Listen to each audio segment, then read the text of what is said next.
मैं सुमित हूँ, 5 बहनों का इकलौता भाई। एक ऐसे बाप का बेटा जिसे दुनिया भिखारी कहती है, लेकिन जिसने कभी भी भिखारी होना अपनी कमज़ोरी नहीं, अपनी ताकत बनाया। ये कहानी किसी महल या करोड़ों के सपनों की नहीं है। ये उन 2 कमरों की कहानी है जो मंदिर के साथ जुड़े हुए थे और जिनमें मेरी सारी दुनिया बसी हुई थी। वही मंदिर जहाँ मेरे पापा पुजारी थे, जहाँ घंटे की आवाज़ के साथ हमारी आँख खुलती थी और भगवान की आरती से आत्मा को शांति मिलती थी। मंदिर के अंदर उनकी आवाज़ गूंजती थी।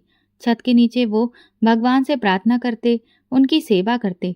उनकी ईमानदारी, उनका ज़मीर ही उनके लिए सब कुछ था। पिताजी की तनख्वाह बस इतनी सी थी कि जब कुछ लोग महीने में चंद रुपए दे जाते या कभी कोई अनाज की बोरी दे देता, कभी कुछ किलो चावल, हमारी पूरी जिंदगी उन्हीं बोरियों, उन्हीं दानों में सिमटी हुई थी। सुमित, चावल थोड़े कम डालना, कल के लिए भी बचाने हैं। माँ चूल्हे के पास बैठी आवाज लगाती और मैं खामोशी से बोरी हाथ में लिए उनकी तरफ देखता। हम बहन भाई कभी शिकायत नहीं करते थे। जो मिलता वही हमारे लिए काफी था। पापा का ज्यादातर वक्त मंदिर में बीतता। वो हमें सुबह की आरती के वक्त जगाते। उठो सुमित, तैयार हो जाओ, आरती के लिए चलो। अगर तुमने भगवान को याद करना छोड़ दिया तो जिंदगी में कभी कामयाबी नहीं मिलेगी। उनकी आवाज में कठोरता नहीं, सिर्फ सब्र होता, प्यार होता। हमारे घर में कोई टीवी नहीं था, ना कोई फ्रिज, ना रंगीन दीवारें। गर्मियों में हम हाथ के पंखे से हवा करते और सर्दियों में माँ के हाथ की बनी रजाई ओढ़कर सोते। पापा बहुत कम बोलते थे। उनकी खामोशी में सब कुछ छुपा होता था। कभी कभी रात को मंदिर के कोने में बैठकर वो कुछ धार्मिक किताबें पढ़ते तो लगता जैसे आसमान भी रुक गया हो उन्हें सुनने के लिए। उनकी आवाज नरम, साफ और इतनी सच्ची होती कि दिल कहता और सुनो। हम भाई बहनों में बहुत प्यार था। मेरी बड़ी बहन सिमरन माँ का हाथ बटा देती थी और सबसे छोटी बहन झिलमिल मेरे साथ बैठकर अपने स्कूल के किस्से सुनाती। भैया, आज टीचर ने कहा कि मैं क्लास की सबसे अच्छी बच्ची हूँ। वो खुशी से चहकती और मैं हंसकर कहता, तो कल मैं टीचर से मिलने आऊंगा। देखूं तो सही मेरी बहन कितना अच्छा काम करती है। घर छोटा था लेकिन दिलों में बहुत जगह थी। पापा अक्सर कहते, भिखारी उन्हें नहीं कहते जिनके बाल बिखरे हुए हों या जो फटे पुराने कपड़े पहनते हों। भिखारी तो वो होते हैं जो कभी भगवान के आगे सिर नहीं झुकाते। हमारे पड़ोस में कुछ लोग पापा का मजाक उड़ाते, पुजारी जी की तो दुनिया ही अलग है, भिखारी बनकर बैठे रहते हैं। लेकिन मुझे पता था मेरे पापा को दुनिया से कोई लगाव नहीं था। वो तो दुनिया से ऊपर थे। एक दिन मैं मंदिर के आंगन में बैठा किताब पढ़ रहा था और पापा माला फेर रहे थे। मैंने अचानक पूछा, क्या हम हमेशा ऐसे ही रहेंगे, छोटे घर में, कम खाना, कम पहनना? उन्होंने माला पूरी करने के बाद मेरी तरफ देखा। उनकी आंखों में एक चमक थी, जैसे वो मेरी भावना को समझ रहे हों। उन्होंने मेरे सिर पर हाथ रखा और कहा, बेटा, भगवान ने हमें काम दिया है, लेकिन ईमानदारी का दिया है। अगर तुमने सच पर कायम रहना सीख लिया तो तुम्हें किसी महल की जरूरत नहीं पड़ेगी। तुम्हारा दिल खुद ही एक महल बन जाएगा। उस रात मैं सो नहीं सका। छत पर लेटकर आसमान को देखता रहा। ये कहानी वो नहीं है जो आपने पहले सुनी होगी। ये किसी फिल्म की कहानी नहीं है। ये मेरी जिंदगी की कहानी है और मेरे पापा की, जिन्हें दुनिया भिखारी समझती थी, लेकिन वो सबसे अमीर निकले। पिछली रात की बातें अभी भी मेरे मन में ताजा थी। पापा के कहे हुए शब्द, तुम्हारा दिल महल बन जाएगा, दिल में गूंज रहे थे। इन्हीं ख्यालों में मैं सुबह जल्दी उठ गया। उस दिन स्कूल नहीं था, रविवार था। मैंने सोचा आज मंदिर में पापा के साथ ही रहूंगा। पूजा की तैयारी में उनका हाथ बटाऊंगा। मंदिर के आंगन में झाड़ू लगाऊंगा। दरी को साफ सुथरा करके बिछाया। पानी का मटका भरा। पापा एक कपड़े से मूर्तियों को साफ कर रहे थे। वो हर काम खुद करते, बिना किसी से कुछ कहे। मैंने पूछा, पापा, आपने कभी किसी से शिकायत क्यों नहीं की? वो कुछ देर चुप रहे, फिर बोले, बेटा, जब भगवान के काम में लगे हो तो फिर बंदों से शिकायत कैसी? मैंने सिर हिला दिया, लेकिन दिल में एक सवाल बैठ गया, क्या पापा हमेशा से ऐसे ही थे या कोई वक्त ऐसा भी आया था जब उन्होंने कुछ खोकर सब्र सीखा? इस सवाल का जवाब मुझे शाम को मिला। पापा मंदिर के कोने में बैठे थे। सूरज ढल रहा था और मंदिर में हल्की रोशनी फैली हुई थी। मैं उनके पास जाकर बैठ गया। कुछ देर बाद पूछा, पापा, आप यहाँ मंदिर में कैसे आए और हमारा पुराना घर कहाँ गया?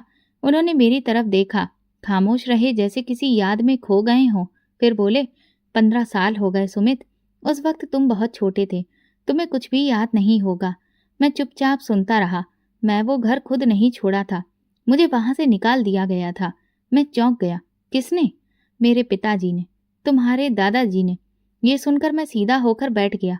पापा की आवाज में मायूसी नहीं थी, लेकिन एक बोझ था, एक दर्द। दादाजी चाहते थे कि मैं उनके साथ कारोबार करूं। उनका बहुत बड़ा व्यापार था, लेकिन उस कारोबार में हर तरफ सिर्फ झूठ, रिश्वत और धोखेबाजी की बू आती थी। मैंने मना कर दिया और कहा कि मैं किसी मंदिर में रह लूंगा, लेकिन उस विरासत का हिस्सा नहीं बनूंगा। मैंने धीरे से पूछा, तो फिर? एक दिन उन्होंने सबके सामने कहा, अगर तुम हमारी बात नहीं मानोगे तो फिर ये घर अब तुम्हारा नहीं रहेगा। और मैंने वो दिन देखा जब एक बाप ने अपने बेटे की सच्चाई और ईमानदारी की कोई कीमत नहीं समझी, अपने नोटों को उससे ज्यादा समझा। मैंने देखा पापा की मुट्ठियां भिज गई थीं, जैसे वो उस वक्त के दर्द को अभी भी जी रहे हों। लेकिन फिर उनकी आंखों में वही संतोष था। पर बेटा, वो दर्द, वो गरीबी आज हमारे लिए बरकत बन गई, क्योंकि मैंने सिर्फ मंदिर को नहीं अपनाया, मैंने उस रास्ते को अपनाया जो भगवान तक जाता है, और वो रास्ता कभी गुमराह नहीं करता। चाचा ने भी दादाजी का साथ दिया। उन्होंने कहा, ये पुजारी बनकर कमाएगा ही क्या? इसके बच्चों का फिर क्या होगा? ये सब भिखारी बाप बेटे का ड्रामा है। फिर हम लोग कहाँ गए मुझे याद नहीं। मैं उसी दिन मंदिर आ गया। बड़े पुजारी बूढ़े हो चुके थे। उन्होंने मुझे मंदिर की जिम्मेदारी दी और मंदिर के साथ में एक छोटा सा कमरा दिया। फिर दूसरा कमरा भी बाद में मिल गया। मैं खामोश था। कभी मंदिर की दीवार को देखा, कभी पापा के चेहरे को। मुझे कोई अफसोस नहीं सुमित, बल्कि मुझे गर्व है। उसी दिन से मैंने दिल से भगवान की सेवा शुरू की और तुम सबको वही सिखाया जो मेरे पास था, सब्र, इंसानियत और दया। पापा ने मुझे देखा, तुम्हें लगता है हम गरीब हैं, मगर हमने कभी किसी से कुछ मांगा नहीं, और तुमने कभी हराम का निवाला नहीं खाया। मैं भी इनकार में सर हिलाया, नहीं पापा, कभी नहीं। बस फिर यही हमारी दौलत है। उस रात मैं सोचता रहा कि अगर पापा उस वक्त हार मान लेते तो शायद आज मैं भी उन दुकानों पर बैठा होता जहां रिश्वत लेना कारोबार का हिस्सा समझा जाता है। उस दिन के बाद मैंने पापा को कभी किसी बात की शिकायत करते नहीं देखा। वो 2 कमरे, वही जिंदगी, लेकिन उनका चेहरा हमेशा सुकून से भरा रहा, जैसे हर रात का अंधेरा उनके लिए कोई नई रोशनी लेकर आता है। घर की हालत दिन ब दिन बिगड़ती जा रही थी। मंदिर से जो थोड़ा बहुत मिलता था वो गुजारे के लिए काफी नहीं होता। चावल आटा मिल जाता तो सबसे बड़ी खुशी वही होती। बाकी चीजें जैसे किताबें, यूनिफॉर्म और जूते, वो सिर्फ सोच की हद तक ही मुमकिन थी। एक दिन माँ ने आटे का डिब्बा खोला तो वो खाली निकला।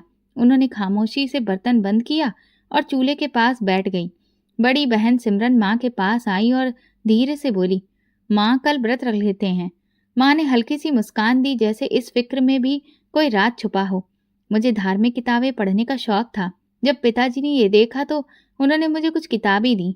मैं मन से उन्हें पढ़ता और उनमें लिखी चौपाइयों को याद करता। जब कभी भी हम कहीं पूजा पाठ करवाने जाते तो मैं भी जाता और पूरे विश्वास व मन से उन चौपाइयों को गाता। ये देखकर मेरे पिताजी की आंखों में एक अलग ही चमक दिखाई देती। लेकिन मेरे दिल में सिर्फ यही नहीं था, एक शौक भी था। मैं अच्छी पढ़ाई करना चाहता था। मैं चाहता था कि पापा जैसे इंसान की इज्जत उन महफिलों में भी हो जहां सिर्फ डिग्री और दौलत को ही महत्व दिया जाता है। एक दिन मैंने पापा से कहा, मैं आगे पढ़ना चाहता हूँ। उन्होंने मुझे देखा, फिर बोले, हमारे हालात के बारे में तो तुम्हें पता है, लेकिन अगर तुम सच में चाहो तो मैं अपनी पूरी कोशिश करूंगा। अगले ही दिन हम एक सरकारी स्कूल में गए और वहां मेरा एडमिशन हो गया। जब मैं स्कूल से जल्दी वापस आया तो मंदिर में पापा नहीं थे। मालूम चला कि वे किसी की अंतिम यात्रा पर गए हैं। मैं मंदिर के बरामदे में बैठा पुरानी किताबें देखने लगा। एक कोने में पुराना लकड़ी का संदूक रखा था जो हमेशा बंद रहता था। पहली बार मैंने उसे खोलने के बारे में सोचा। जब उसे खोला तो अंदर कुछ पुराने कागजात, कुछ टूटी चीजें और एक फाइल थी। उस फाइल में एक तस्वीर थी, मेरे नौजवान पापा की। साफ कपड़े, चेहरे पर विश्वास और पीछे किसी बड़ी बिल्डिंग का नजारा। एक चिट्ठी भी थी। चिट्ठी पर लिखा था, अगर तुमने हमारे कारोबार में शामिल ना होने की जिद इसी तरह से जारी रखी तो तुम हमारे बेटे नहीं हो सकते। ये खत किसी और ने नहीं, दादाजी ने ही लिखा था। मैं देर तक बैठा रहा, उसे पढ़ता रहा। एक एक शब्द मुझे बता रहा था कि पापा ने क्या खोया और क्यों। पापा जब वापस आए तो मैं बाहर दीवार से टेक लगाकर बैठा था। मैंने वो फाइल उनके सामने रख दी। वो रुक गए, जैसे वक्त थम गया हो। फाइल को देखते ही उन्होंने उसे तुरंत बंद कर दिया। ये तुम्हें कहाँ से मिली? वही संदूक से। पापा, आपने कभी बताया नहीं कि आपने अपने माँ बाप को क्यों छोड़ा? पापा ने गहरी सांस ली। मैंने उन्हें नहीं छोड़ा बेटा, उन्होंने मुझे छोड़ा। लेकिन क्यों? आप तो सिर्फ अपने रास्ते पर चल रहे थे। अपने रास्ते पर चलना हमेशा आसान नहीं होता है सुमित। कई बार इसकी कीमत अपने ही लोगों से दूर होने की हालत में चुकानी पड़ती है। मैंने उस वक्त जब इनकार किया कि मैं इस जालसाजी के कारोबार का हिस्सा नहीं बनूंगा, तो मुझे सबने छोड़ दिया था। मेरे भाइयों ने, मेरे माँ बाप ने, यहाँ तक कि मेरे दोस्तों ने भी। मेरी पुरानी यादें भी अब मुझे अजनबी लगने लगीं। तो आपने हमें सबसे दूर रखा? हाँ, क्योंकि मैं नहीं चाहता था कि तुम वो सब देखो जो मैंने देखा। तुम्हारे सामने एक साफ रास्ता हो, चाहे वो कितना ही कठिन क्यों ना हो। उसी दिन के बाद मेरी नज़रों में पापा सिर्फ एक पुजारी नहीं रहे, वो एक सिपाही बन गए थे जो बिना हथियार के एक ऐसी जंग लड़ चुके थे जो शायद हम जैसे लोग जीतने के बारे में सोच भी ना सकें। मैंने सिमरन दीदी से बात की। उन्होंने धीरे से बताया, जब हम छोटे थे तो पापा कई दिन परेशान रहते थे, चुपचाप अकेले में बैठे रहते थे। माँ कहती थी कि उन्हें अपने भाइयों की बातें याद आती होंगी, लेकिन पापा ने कभी कोई शिकायत अपनी जुबान पर नहीं लाई। उसी दिन रात को मैंने फैसला कर लिया, मुझे पापा के सब्र को उसका अंजाम देना था। मुझे पापा को साबित करके दिखाना था कि उनका बेटा वो नहीं जो सिर्फ अच्छे नंबर लाता है, बल्कि वो भी है जो उनके सब्र का परिणाम बन सके। अगले दिन स्कूल में एग्जाम की डेट बता दी गई। मैंने पढ़ाई में दिन रात एक कर दिया। स्कूल के मंदिर में बैठकर खुद को साफ सफाई की चीजों में व्यस्त रखना, धार्मिक किताबें पढ़ना, ये सब जारी रखा। एक दिन मेरे टीचर ने कहा, सुमित, तुम सिर्फ मेहनती नहीं हो, तुम्हें काबिलियत भी है। तुम अपने जैसे बच्चों के लिए एक मिसाल बन सकते हो। मैंने खामोशी से सिर झुका लिया, लेकिन दिल में कुछ और ही चल रहा था। ये सब कामयाबियां मेरी नहीं थीं, ये पापा के सब्र की कमाई थी जो मैं आगे लेकर जाना चाहता था। कुछ हफ्ते बाद रिजल्ट आया। मेरा नाम फिर सबसे ऊपर था। प्रिंसिपल ने मुझे बुलाकर कहा, अगर तुम इसी जज्बे से बढ़ते रहे तो एक दिन बहुत आगे जाओगे। रिजल्ट आने के बाद स्कूल में सबकी नजरें मुझ पर थीं, लेकिन मेरी नजर सिर्फ एक इंसान को ढूंढ रही थी, पापा। मैं जब भी अच्छे नंबर लाता तो अपने रिजल्ट को लेकर उनके पास जाता। वो बिना कुछ कहे बस सिर पर हाथ रखते और उनकी ये खामोश दुआ मुझे किसी भी मेडल से ज्यादा कीमती लगती थी। वक्त गुजरता चला गया और मेरे मन में अब अगले सफर का रास्ता तय हो चुका था। एक सपना, सिविल सर्विसेज। बचपन से सुनता आया था कि सिविल सर्विसेज करने वाले लोग देश के फैसलों में अपना योगदान देते हैं। मैं चाहता था कि उनमें से एक मैं भी हूँ, जिसके हाथ में कलम और दिल में पापा के आशीर्वाद का वजन हो।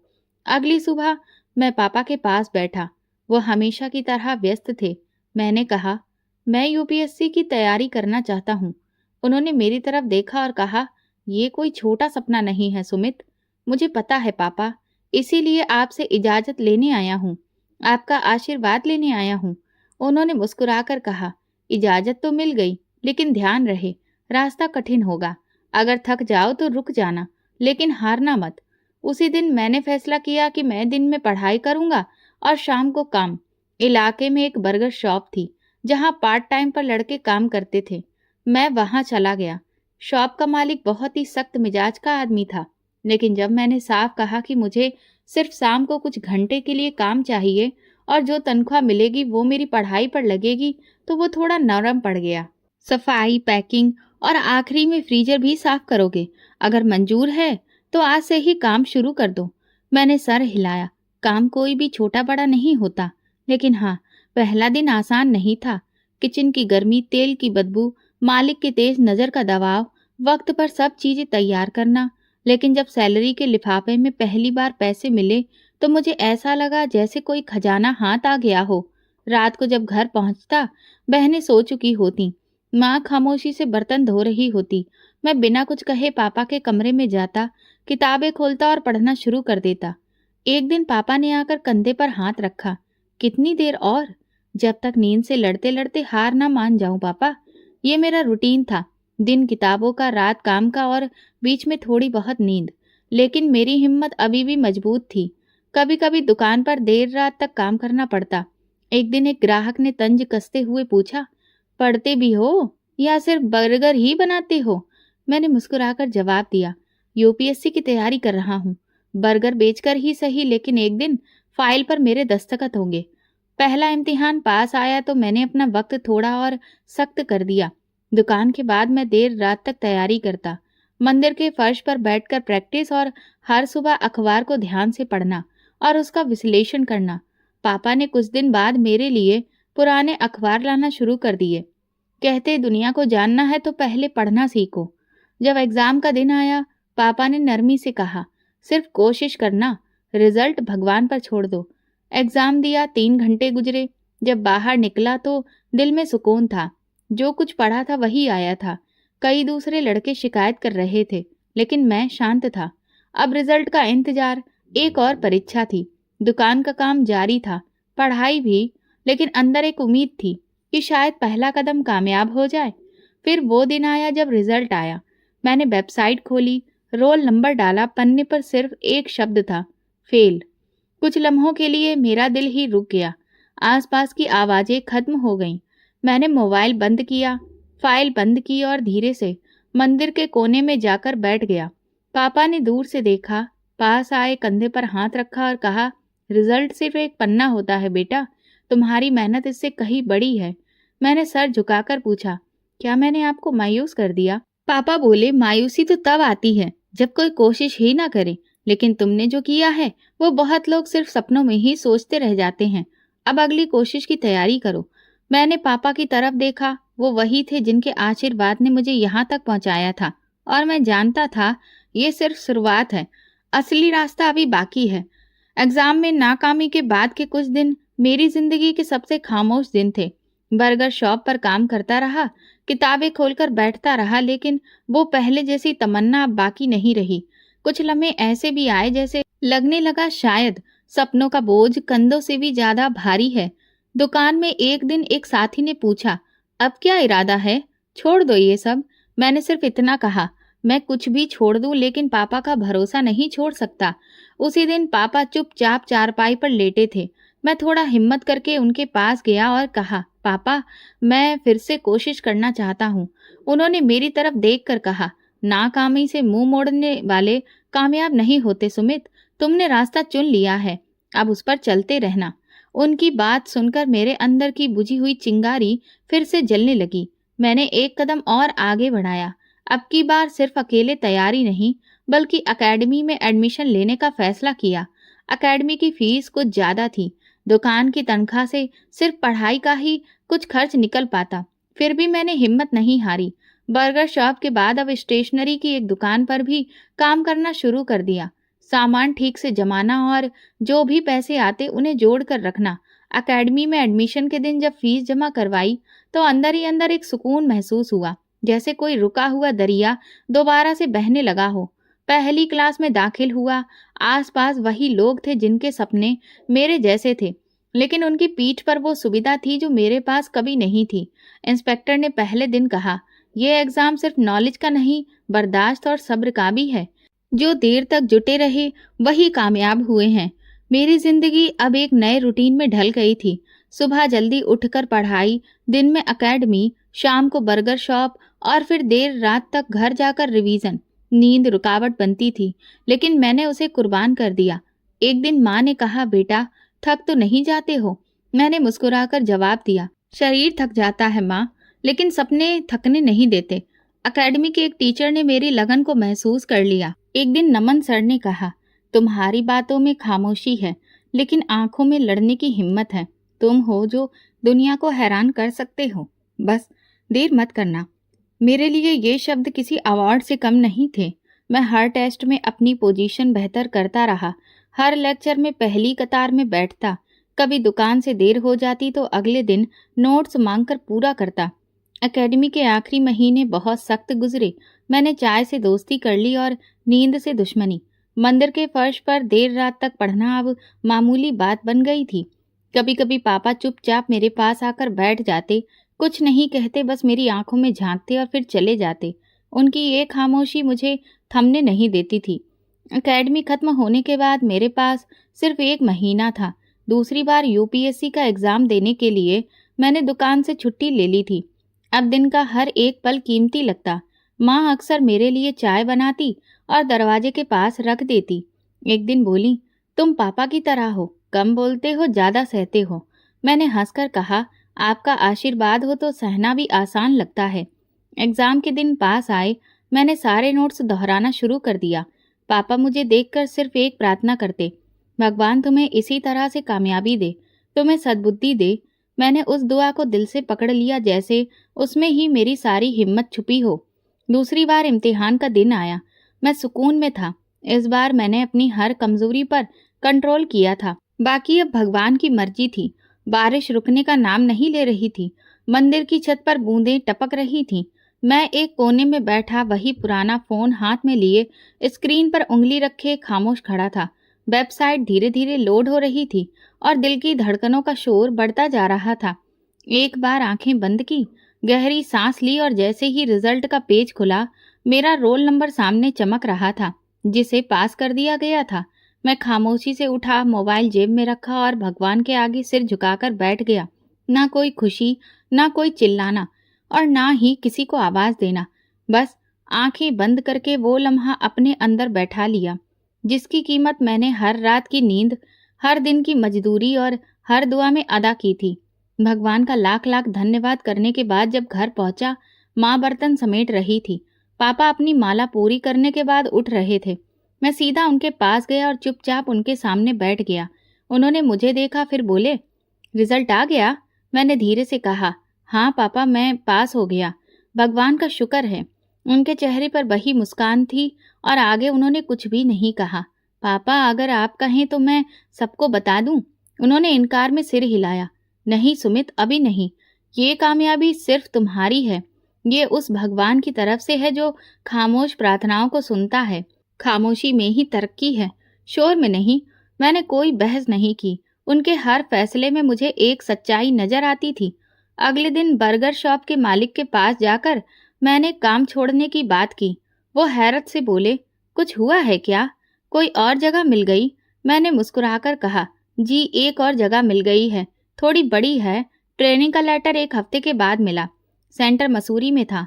पहली बार शहर से बाहर जा रहा था। पापा दरवाजे तक छोड़ने आए।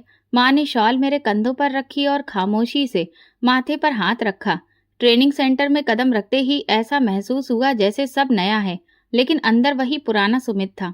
वहां मेरे जैसे बहुत से, कुछ आत्मविश्वास से भरे हुए तो कुछ नर्वस थे, कुछ जरूरत से ज्यादा बोलने वाले। लेकिन मैं सब में अलग इसलिए था क्योंकि मेरे पास शब्द कम थे और तजुर्बा ज्यादा था। पहला दिन ही सख्त था। Physical training, classroom lectures, class management. लेकिन मेरी सबसे बड़ी तैयारी वो रातें थीं जो मंदिर के फर्श पर गुजारी थीं। दूसरे लोगों के लिए ये सब शायद एक चैलेंज था, मेरे लिए तो बस एक सच का मैदान था। ट्रेनिंग पूरी होते ही मेरी पोस्टिंग का लेटर मिला हाथ में। कहाँ पर मिली, उससे ज्यादा दिल किसी और ही खुशी से डूबा था। ये वही मुकाम था जिसके बारे में मैंने मन से कहा था कि किसी दिन हमारी छत पक्की होगी और हमारे पापा की आंखों में सुकून होगा। वापसी पर जब घर पहुंचा तो माँ दरवाजे पर खड़ी थी। उन्होंने शॉल पकड़ी और पापा पिछले कमरे से निकले। मैंने कागज उनके हाथ में दिया। वो कुछ देर उसे देखते रहे, फिर खामोशी से अंदर जाकर भगवान के चरणों में रख दिया। सुमित, अब तुम जिलाधिकारी हो? हाँ पापा, लेकिन मैं अभी भी वही सुमित हूँ जो आपकी उंगली पकड़कर मंदिर जाता था। पापा ने मुझे सीने से लगाया और कहा, बेटा, ओहदे को कभी भी अपने दिल में ना बिठाना, वरना तुम वो खो दोगे जिससे ये सब मिला है। उसी रास्ते पर चलना जो भगवान की मर्जी का हो। कमरे में एक अजीब सी खुशबू फैल चुकी थी। वो शायद उन प्रार्थनाओं की थी जो बरसों से सिर झुकाकर मांगी गई थीं। मैंने पापा से कहा, आप और माँ शहर आ जाइए, नया घर मिल गया है, बड़ी जगह है। पापा ने इनकार कर दिया। ये मंदिर ही मेरी दुनिया है सुमित, तुम्हारा हर कामयाब कदम ही मेरे लिए नई दुनिया है। मैंने कुछ नहीं कहा। कामयाबी का सूरज निकल चुका था, लेकिन रोशनी वही थी जो पापा की आंखों से आ रही थी। और मैं जानता था, मैं चाहे किसी भी कुर्सी पर बैठा हूँ, मेरे कंधे पर जो हाथ है वो वही मेरी असली ताकत है। कुछ हफ्ते हो चुके थे। मैं अपनी नई जिम्मेदारियों में पूरी तरह व्यस्त हो चुका था। ऑफिस, फील्ड, इंक्वायरी और इन सबके बीच कहीं वो मंदिर, वही छत, वही दो कमरे मन में ताजा रहते। रोजाना फाइलों के बीच जब कभी थकान महसूस होती, मैं आंखें बंद करके पापा के मंदिर में बैठी तस्वीर अपने मन में ले आता और सब ठीक हो जाता। एक दिन ऑफिस से वापसी पर पापा दरवाजे पर खड़े मिले। चेहरे पर संजीदगी थी। कुछ बात करनी है सुमित। हम बैठे। माँ चुपचाप पानी ले आई और फिर दरवाजे के पास बैठ गई। पापा ने धीरे से कहा, मोहल्ले का एक पुराना जानने वाला मिला था। उसने बताया कि तुम्हारे दादाजी बीमार हैं, उन्हें पैरालिसिस हो गया है। मैंने उनकी तरफ देखा। चलिए पापा, उन्हें देख आते हैं। शायद अब उनका दिल बदल गया हो। पापा खामोश रहे। कुछ पल बाद बोले, मैं नहीं जानता कि उनके दिल में मेरे लिए कुछ बचा है या नहीं, लेकिन तुम कहोगे तो चलेंगे। अगली शाम हम दोनों रवाना हुए। पहली बार मैं उस घर में जा रहा था जहां से पापा को निकाला गया था। रास्ते में पापा ज्यादातर खामोश रहे। मैं उनकी खामोशी को सुनने की कोशिश करता रहा, लेकिन वो किसी किताब की ऐसी सतह थे जो पढ़ी जा चुकी हो, लेकिन फिर भी याद ना हो। बंगला बहुत बड़ा था। गेट के बाहर एक चौकीदार खड़ा था। उसने हमें देखा और अंदर जाकर जानकारी दी। कुछ देर बाद एक नौकर बाहर आया और कहा, अंदर आ जाइए, बड़े साहब कमरे में हैं। हम अंदर दाखिल हुए। हर दीवार पर कीमती फ्रेम, हर कमरे में महंगा फर्नीचर, लेकिन एक अजीब सा अजनबीपन का एहसास। पापा की नजरें झुकी हुई थीं। मैं उनके साथ कदम मिलाकर चल रहा था। ड्राइंग रूम में दाखिल होते ही दादाजी व्हीलचेयर पर बैठे नजर आए। चेहरा कमजोर था, आवाज नहीं निकल रही थी। एक तरफ चाचा सोफे पर बैठे थे। हमें देखते ही उनके चेहरे पर वही पुराना तंज उभरा। ओहो पुजारी साहब, अब तो बेटा अधिकारी बन गया है। तो क्या पिताजी की याद आ गई? पापा खामोश खड़े रहे। मैं आगे बढ़ा। हम सिर्फ यहाँ हालचाल पूछने आए हैं। दादाजी की तबीयत सुनी थी। चाचा हंसने लगे। तो यहाँ क्या कर लोगे? कोई झाड़ फूक करोगे जो दवा का काम कर देगी? तुम लोगों को भीख में जिंदगी मिली है, उसी में खुश रहो। मैं बड़ी मुश्किल से खुद को रोक पाया। पापा ने हाथ से मुझे पीछे किया। हम किसी भीख के लिए नहीं आए हैं, बस ये जानने के लिए कि वो जिंदा हैं या नहीं। चाचा उठे, गुस्से से बोले, निकल जाओ यहाँ से। तुम लोग यहाँ के नहीं हो, और ये मत भूलो कि तुम हमारे नाम से जुड़े हो, चाहे चाहो या ना चाहो। मैं खामोश रहा, सिर्फ दादाजी की तरफ देखता रहा। उनकी आंखों में नमी थी। वो बोल नहीं सकते थे, लेकिन वो आंखें कुछ कह रही थीं। वो कुछ कहना चाह रही थी, लेकिन जुबान उनका साथ नहीं दे रही थी। पापा, मैंने धीरे से कहा, ये वही दादाजी हैं जिन्होंने आपको निकाला था, लेकिन आज उनकी आंखें सब कुछ मान रही हैं। चाचा ने दरवाजा खोलकर कहा, निकल जाओ, या फिर मैं नौकरों को आवाज दूं। पापा ने पीछे मुड़कर सिर्फ एक बात कही, हम यहाँ इंसान बनकर आए थे और गवाही भी देकर जा रहे हैं कि हम इंसान ही रहेंगे। नौकरों ने हमारी तरफ कदम बढ़ाए। मैं दांत भींचकर मुट्ठियां कसने लगा, लेकिन पापा का हाथ मेरे बाजू पर था। हम वापस निकल आए। दरवाजा पीछे से बंद हो गया और वही अतीत फिर से सामने खड़ा हो गया, खामोश, तीखा, मगर सच। घर वापस आकर मैंने अपने कमरे का दरवाजा बंद कर लिया। देर तक छत को देखता रहा। माँ ने दस्तक दी, बेटा खाना लगा दिया है? नहीं माँ, मुझे भूख नहीं है। पापा मंदिर के आंगन में बैठे थे। मैं उनके पास गया। पापा, इतना सब कुछ सह लेने के बाद भी आपने जुबान बंद रखी, क्यों? उन्होंने सिर्फ एक बार कहा, सब्र। मैंने उनकी तरफ देखा। ये सब आपको कहाँ से मिला पापा? जब इंसान को अपना सब कुछ भगवान पर छोड़ देना आ जाए तो सब्र पैदा हो जाता है। मैंने सोचा शायद यही वो असली कामयाबी है जिसका इम्तिहान मैंने कभी नहीं दिया। मेरे लिए फायदे, ऑफिस, अधिकार, और पापा के लिए सब्र। दादाजी की आंखों में जो प्यार था वो मैं आज तक भूल नहीं पाया। एक खामोशी, एक रिक्वेस्ट। शायद वो भी कुछ कहना चाहते थे, शायद उन्हें पछतावा था, लेकिन कभी कभी अपनी बात कहने से पहले ही वक्त छीन लिया जाता है। ऑफिस में वो दिन मामूली था। मीटिंग खत्म हो चुकी थी और मैं रोज की तरह फाइलों के ढेर में से चुन चुन कर देख रहा था। मेरे सामने रखी नई फाइल पर लिखा था, कॉर्पोरेट इन्वेस्टिगेशन, रघुवीर चौहान एंड कंपनी। जैसे ही फाइल खोली और पहला पन्ना पलटा, एक पल के लिए उंगलियां रुक गईं। रघुवीर चौहान, मेरे चाचा। कुछ देर तक खामोशी से वो नाम घूरता रहा, फिर बाकी पन्ने पलटना शुरू किया। अंदर दर्ज चीजें मेरे लिए अजनबी नहीं थी, लेकिन ये जानना कि सारा कारोबार गैर कानूनी धंधों का एक गढ़ बन चुका है, एक अलग ही चौंका देने वाली बात थी। आमदनी छुपाई गई थी, टैक्स रिकॉर्ड में जालसाजी, दरें, माल की कीमत का कम दिखाना और कर्मचारियों के नाम पर कंपनियों से जाली रकम निकलवाना, सारे सबूत मौजूद थे। मैंने फाइल बंद की, गहरी सांस ली और कुर्सी से उठकर खिड़की के पास जाकर खड़ा हो गया। नीचे सड़क पर रोजमर्रा की चहल पहल जारी थी। मैं देर तक बाहर देखता रहा। जैसे फैसला करने के लिए वक्त को रोकने की कोशिश कर रहा हूँ। फिर खुद से कहा, ये वही रघुवीर चौहान है जिसने पापा को धक्का देकर दरवाजे से बाहर निकाला था, लेकिन मेरे सामने अब एक रिश्तेदार नहीं, एक मुजरिम है। उसी पल एंटी करप्शन विंग से बात की, पुलिस के सीनियर अफसर को भी साथ रखा। छापा कल सुबह डाला जाएगा, सारी टीम वक्त पर पहुंचेगी, दस्तावेज सारे पूरे हैं। जी सर, तैयार रहेंगे, अफसर ने तुरंत जवाब दिया। अगली सुबह मैंने सरकारी गाड़ी नहीं ली, साधारण कपड़े पहने टीम के साथ खुद चला। चाचा के ऑफिस के बाहर खड़े होकर मैं आखिरी बार सारे कागजों को देखा। सब कुछ साफ था। ऑफिस के गेट पर पहुंचते ही मैंने हाथ से इशारा किया, अंदर जाइए, बाहर का रास्ता बंद कर दीजिए। कोई कागज, कोई भी बंदा बाहर नहीं जाना चाहिए। हम जैसे ही अंदर दाखिल हुए, चाचा सामने टेबल पर बैठे सिगरेट सुलगा रहे थे। दरवाजा खुला तो उन्होंने चौंक कर हमारी तरफ देखा। अरे ये कौन है? फिर मुझे पहचानते ही तंज भरे अंदाज में बोले, ओ भिखारी का बेटा, तुम यहाँ क्या कर रहे हो? मैं आगे बढ़ा, खामोशी से फाइल उनके सामने रखी। ये क्या बकवास है? किसकी इजाजत से तुम अंदर आए हो? ये मेरा ऑफिस है, कोई बाजार नहीं। पुलिस और एंटी करप्शन टीम अंदर आ चुकी थी। एक ऑफिसर ने चाचा को नोटिस पकड़ाया। ये सर्च वारंट है, आपके खिलाफ सरकारी रिकॉर्ड में जालसाजी और पैसों के हेर फेर का इल्जाम है। चाचा का चेहरा लाल हो गया। तुम होते कौन हो मुझे गिरफ्तार करने वाले? मैं शांत स्वर में बोला, मैं जिला अधिकारी सुमित चौहान, मैं कानून का रखवाला हूँ। कुछ पलों के लिए कमरे में खामोशी फैल गई। चाचा ने ठहाका लगाया, ये दिन भी देखना था कि मेरे भाई का बेटा मुझे हथकड़ी लगवाएगा। मैंने पीछे खड़े ऑफिसर को देखा। कार्रवाई शुरू करिए, सारे कंप्यूटर फाइल्स और बैंक स्टेटमेंट जब्त कर लीजिए। चाचा भड़क उठे, मैं तुम्हें देख लूंगा, तुमने गलत वक्त चुना है। सुमित, मैंने सिर्फ एक जवाब दिया, आपका वक्त अब खत्म हो चुका है चाचा। ये आपके जुल्म का नहीं, इंसाफ का वक्त है। कुछ लम्हों में ऑफिस के अंदर अफसरों ने कब्जा जमा लिया।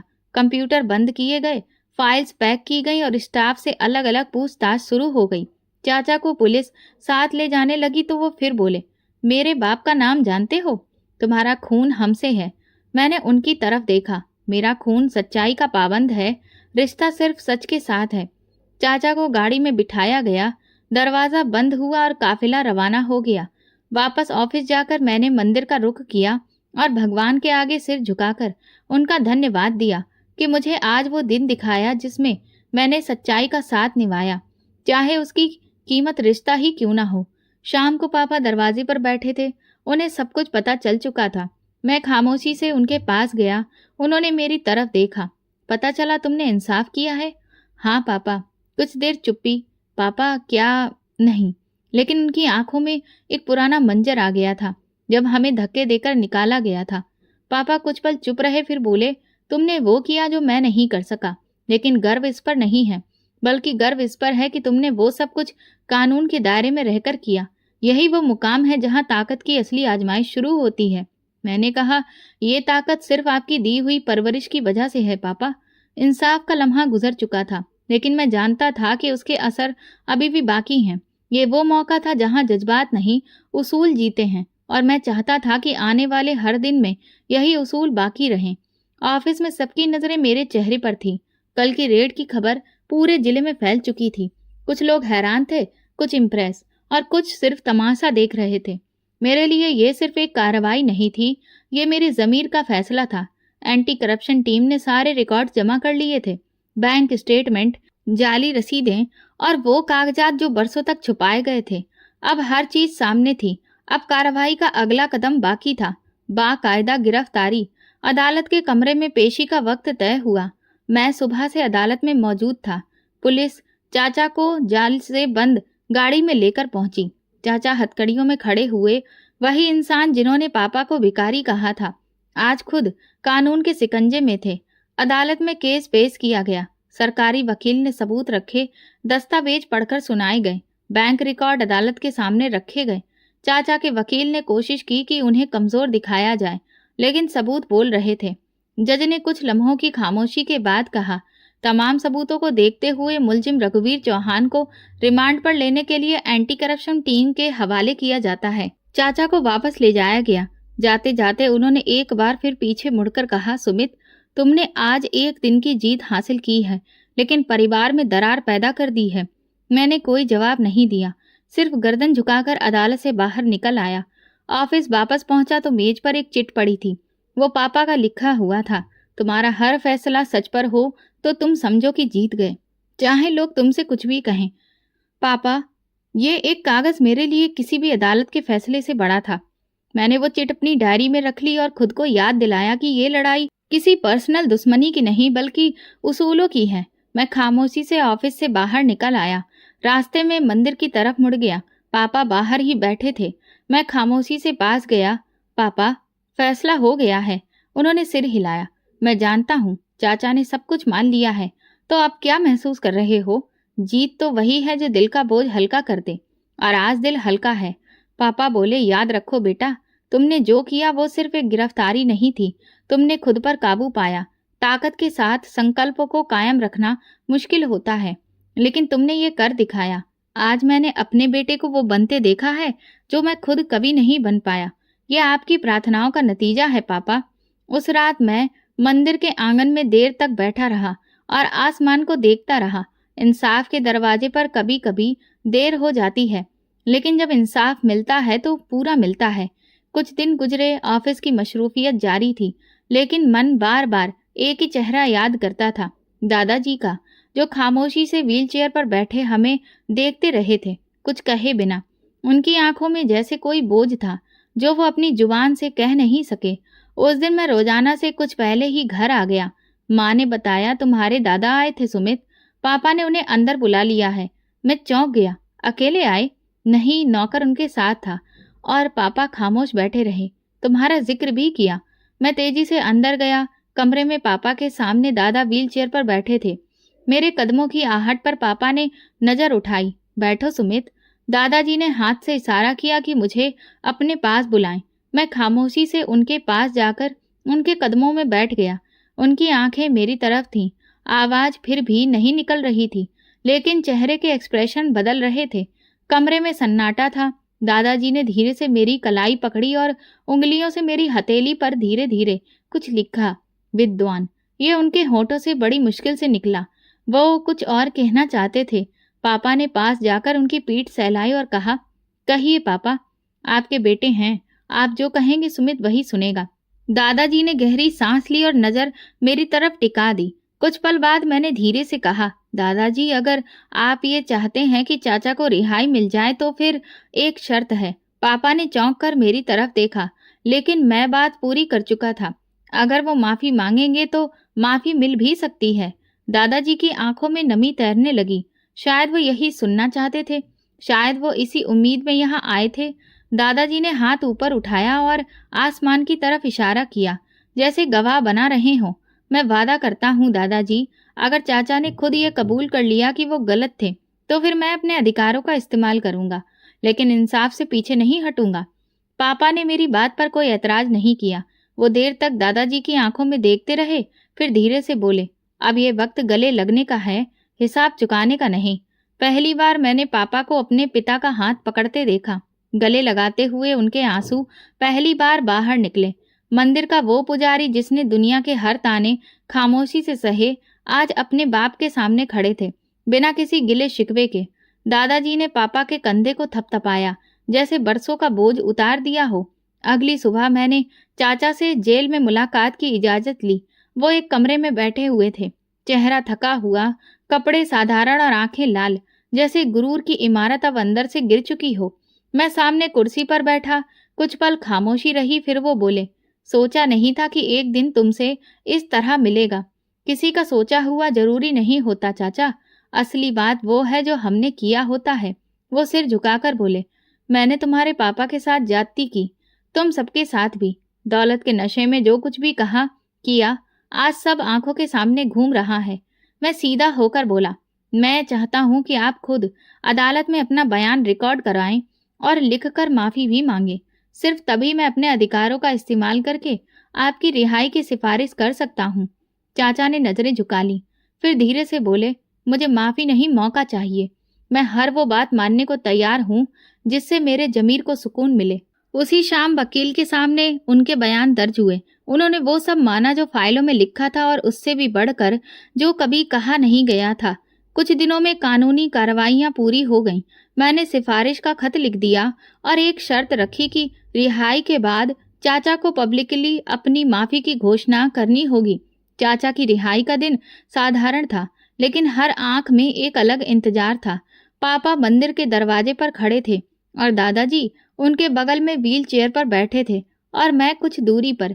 गाड़ी जैसे ही मंदिर के सामने रुकी, दरवाजा खुला। चाचा बाहर निकले। उनका चेहरा साधारण थका हुआ था, लेकिन पहली बार उनकी आंखों में कुछ बदला बदला सा था। कदम आगे बढ़ाया पापा ने। कोई शब्द नहीं कहा, बस आगे बढ़कर अपने छोटे भाई को गले लगा लिया। चाचा ने थोड़ा हिचकिचाकर पीठ थामी और फिर खामोशी से पापा के कंधे पर सिर रख दिया। उन पलों में बरसों की दूरी शायद सिर्फ एक आलिंगन में खत्म हो गई। उस दिन के बाद अक्सर चाचा मंदिर आने लगे। कभी मंदिर की साफ सफाई में मदद करते तो कभी मंदिर में आने वाले गरीब बच्चों को खाना खिलाते, पानी पिलाते। वो वही थे, लेकिन उनका अंदाज अब बदला हुआ था। किसी भी बात में सख्ती नहीं, किसी भी अंदाज में गुरूर नहीं। एक दिन वो पापा के पास बैठे और बोले, भैया, मैंने जो भी किया उसकी माफी शब्दों में नहीं है, बल्कि अमल से ही मुमकिन होगी। पापा ने सिर्फ इतना कहा, रिश्ते अमल से ही बनते हैं और बिगड़ते हैं। लेकिन अभी देर नहीं हुई है। अब घर का माहौल पूरी तरह से बदल चुका था। दादाजी की तबीयत अभी भी नाजुक थी, लेकिन अब दिल हल्का हो चुका था। जिंदगी आगे बढ़ती गई। पापा अभी भी मंदिर में रहते थे। शहर में बड़ा घर हो गया था, लेकिन फिर भी वो अपना कमरा नहीं छोड़ते थे। मैंने उनसे कई बार कहा, आप यहाँ आ जाइए, अब सब कुछ बदल गया है। उन्होंने मुस्कुराकर कहा, सब कुछ तुम्हारे लिए बदला है, लेकिन मेरे लिए भगवान का दिया हुआ वही कमरा काफी है। दादाजी की तबीयत दिन ब दिन कमजोर होती गई। एक दिन मैं उनके पास गया तो वो धीरे से बोले, सुमित, अगर मैंने तुम्हें पहले पहचान लिया होता तो शायद मेरी जिंदगी कुछ अलग होती। मैंने उनका हाथ पकड़कर कहा, दादाजी, अब जो होना तो वो हो गया, लेकिन अब सिर्फ ये देखना है कि आगे हम क्या करते हैं। चाचा अब अक्सर आते, ऑफिस की फाइलें साफ करवाते, पुराने कर्ज चुकाने के बारे में बात करते और कहते, मैं तुम्हारा मोहताज हूँ सुमित। नहीं चाचा जी, आप मेरे पिताजी की उम्र के हैं। अब ये रिश्ता हिसाब का नहीं है, लेकिन दिल के कोने में वो पुराने लम्हे अभी भी जिंदा थे जब हमें घर के दरवाजे से धक्का दिया गया था, जब माँ ने कई दिन तक सिर्फ चावल उबाल कर गुजारा किया था, जब सिमरन दीदी ने किताबें कपड़े में लपेटकर स्कूल जाना सीखा था। मैंने सब कुछ माफ कर दिया था, लेकिन कुछ चीजें याददाश्त से कभी भी नहीं निकलती और शायद निकलनी भी नहीं चाहिए। आज बरसों बाद मैं अपने ऑफिस में बैठा ये सब लिख रहा हूँ। टेबल पर एक तरफ पापा की तस्वीर है, दूसरी तरफ मेरे बेटे का स्कूल बैग, जैसे कि ये भगवान का आशीर्वाद हो। मैं सोचता हूँ मेरे पापा कोई भिखारी नहीं थे, बल्कि वो दिल से अमीर थे और मैं सिर्फ उनका बेटा हूँ। सच्चाई, सब्र और जमीर का रास्ता कठिन जरूर होता है, मगर अंजाम हमेशा कामयाबी और इज्जत होता है। असली दौलत रिश्तों की मिठास और किरदार की अमीरी है, ना कि माल और दौलत की चमक। अगर आपको दोस्तों हमारी कहानी पसंद आई हो तो कमेंट करके ज़रूर बताएं। वीडियो को लाइक करें और ज़्यादा से ज़्यादा शेयर करें। अगर आप चैनल पर नए हैं तो सब्सक्राइब जरूर करें और नोटिफिकेशन बेल दबाएं ताकि अगली अपडेट सबसे पहले आपको मिले। धन्यवाद।